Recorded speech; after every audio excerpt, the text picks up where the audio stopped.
नमस्कार. आपणा सर्वांचे खूप खूप स्वागत. पुढील ओवींमध्ये आपण ऐकूया अर्जुनाकडून सेनेच्या निरीक्षणाचा प्रसंग व त्यानंतर मोहव्याप्त अर्जुनाचे भीती, प्रेम व शोकयुक्त भाषण. ओवी क्रमांक 22. यावदेवता निरीक्षेऽहं योद्धुकामानवस्थितान् कैर्मया सह योद्धाव्यम् अस्मिन् रणसमुद्यमे. अर्थात मी रणभूमीवर युद्धाच्या इच्छेने सज्ज झालेल्या या शत्रू पक्षाकडील योद्ध्यांना जोवर नीट पाहून घेईन की मला या युद्धाच्या उद्योगात कोणाकोणाशी लढणे योग्य आहे, तोवर रथ उभा करा. ओवी क्रमांक 23. योत्स्यमानान् वेक्षेऽहं य एतेऽत्र समागता धार्तराष्ट्रस्य दुर्बुद्धे युद्धे प्रियचिकीर्षव. अर्थात दुष्टबुद्धी दुर्योधनाचे युद्धात प्रिय करू इच्छिणारे जे जे हे राजे या सैन्यात आले आहेत, त्या योद्ध्यांना मी पाहतो. ओवी क्रमांक 24 आणि 25. संजय उवाच. एव मुक्तो ऋषिकेशो गुडाकेशेन भारत सेनयोरुभयोर्मध्ये स्थापयित्वा रथोत्तम भीष्मद्रोण प्रमुखथ सर्वेषां च महीक्षिताम् उवाच पार्थ पश्येतान् समवेतान् कुरुनिति. अर्थात संजय म्हणाला, धृतराष्ट्र महाराज, अर्जुनाने असे सांगितल्यावर श्रीकृष्णांनी दोन्ही सैन्यांच्या मध्यभागी भीष्म, द्रोणाचार्य, इतर सर्व राजांसमोर उत्तम रथ उभा करून म्हटले, हे पार्था, युद्धासाठी जमलेल्या या कौरवांना पहा. ओवी क्रमांक 26. तत्र पश्यन् स्थितान् पार्थ पितॄनथ पितामहान् आचार्यान् मातुलान् भातृपुत्रान् पौत्रान् सखीस्तथा. अर्थात त्यानंतर कुंतीपुत्र अर्जुनाने त्या दोन्ही सैन्यांमध्ये असलेल्या काका, आजे, पणजे, गुरु, मामा, भाऊ, मुलगे, नातू, मित्र, सासरे आणि हितचिंतक यांना पाहिले. ओवी क्रमांक 27.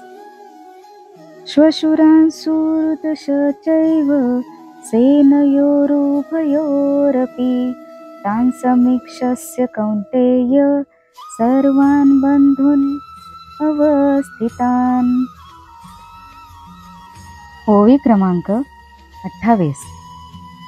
कृपया परयाविष्टो विषितन्निदमब्रवीत दृष्टे मम स्वजनं कृष्ण युयुत्सुं समुपस्थितम्. ओवी क्रमांक 29. सिदन्ति मम गात्राणि मुखं च परिशुष्यति वेपथुश्च शरीरे मे रोमहर्षच्च जायते. अर्थात तेथे असलेल्या त्या सर्व बांधवांना पाहून अत्यंत करुणेने व्याप्त झालेला कुंतीपुत्र अर्जुन शोकाकुल होऊन असे म्हणाला. अर्जुन म्हणाला, हे कृष्णा, युद्धाच्या इच्छेने रणांगणांवर उभे असलेल्या या स्वजनांना पाहून माझे अवयव गळून जात आहेत. तोंडाला कोरड पडली आहे, शरीराला कंप सुटला आहे आणि अंगावर रोमांच उभे राहत आहेत. ओवी क्रमांक 30. गांडीवं संस्रते हस्तात्वक्वैव परिधृते न च शक्नोम्यं स्थातुं भ्रमतीव च मे मना. अर्थात हातातून गांडीव धनुष्य गळून पडत आहे, अंगाचा दाह होत आहे, तसेच माझे मन भ्रमिष्ठासारखे झाले आहे. त्यामुळे मी उभा देखील राहू शकत नाही. ओवी क्रमांक 31. निमित्तानि च पश्यामि विपरीतानि केशव न च श्रेयो अनुपश्यामि हत्वा स्वजनमाहवे. अर्थात, हे केशवा, मला विपरीत चिन्हे दिसत आहेत. युद्धात आपतांना मारून कल्याण होईल असे मला वाटत नाही. ओवी क्रमांक 32. न कांक्षे विजयं कृष्ण न च राज्यं सुखानि च किं नो राचेनं गोविंद किं भोगैर्जीवितेन वा. अर्थात, हे कृष्णा, मला तर विजयाची इच्छा नाही, राज्याची नाही की सुखाचीही नाही. हे गोविंदा, आम्हाला असे राज्य काय करायचे? अशा भोगांनी आणि जगण्याने तरी काय लाभ होणार आहे? ओवी क्रमांक 33. येषामर्थे कांगितनो राज्यं भोगा सुखानि च त इवे अवस्थिता युद्धे प्राणास्त्यक्त्वा धनानि च. अर्थात, आम्हाला ज्यांच्यासाठी राज्य, भोग आणि सुखादी अपेक्षित आहेत, तेच हे सर्वजण संपत्तीची आणि जीविताची आशा सोडून युद्धात उभे ठाकले आहेत. ओवी क्रमांक 34. आचार्य पितरा पुत्रा अस्ततैव च पितामहा मातुला श्वशुरा पौत्रा शाल्या संबंधींस्तथा. अर्थात, गुरुजन, काका, मुलगे, आजे, मामा, सासरे, नातू, मेहुणे, त्याचप्रमाणे इतर आप्त आहेत. ओवी क्रमांक 35. एतान हन्तिमिच्छामि नन्तोऽपि मधुसूदन अपि त्रैलोक्य राज्यस्य हेतुं किन्नु मही कृते. अर्थात, हे मधुसूदना, हे मला मारण्यास तयार झाले तरी किंवा त्रैलोक्याच्या राज्यासाठीही मी या सर्वांना मारू इच्छित नाही. मग पृथ्वीची काय कथा? ओवी क्रमांक 36. निहत्य धार्तराष्ट्रान्न का प्रीती स्या जनार्दन पापमेवाश्रये तस्मान् हत्वेतानाततायिन. अर्थात, हे जनार्दना, धृतराष्ट्राच्या मुलांना मारून आम्हाला कोणते सुख मिळणार? या आतताईंना मारून आम्हाला पापच लागणार. ओवी क्रमांक 37. तस्मान्नार्हां वयं हन्तु धार्तराष्ट्रान् स्वबान्धवान् स्वजनं हि कथं हत्वा सुखिनः स्याम माधवा. अर्थात, म्हणूनच हे माधवा, आपल्या बांधवांना, धृतराष्ट्रपुत्रांना आम्ही मारणे योग्य नाही, कारण आपल्याच कुटुंबियांना मारून आम्ही कसे सुखी होणार? ओवी क्रमांक 38 आणि 39.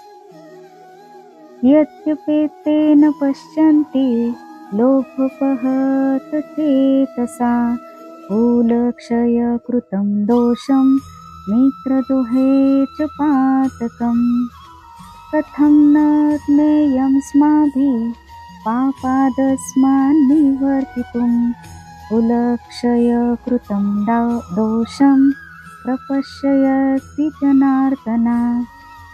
अर्थात, जरी लोभामुळे बुद्धिभ्रष्ट झालेल्या यांना कुळाचा नाश झाल्यामुळे उत्पन्न होणारा दोष आणि मित्रांशी वैर करण्याचे पातक दिसत नसले तरी हे जनार्दना, कुळाच्या नाशाने उत्पन्न होणारा दोष स्पष्ट दिसत असतानाही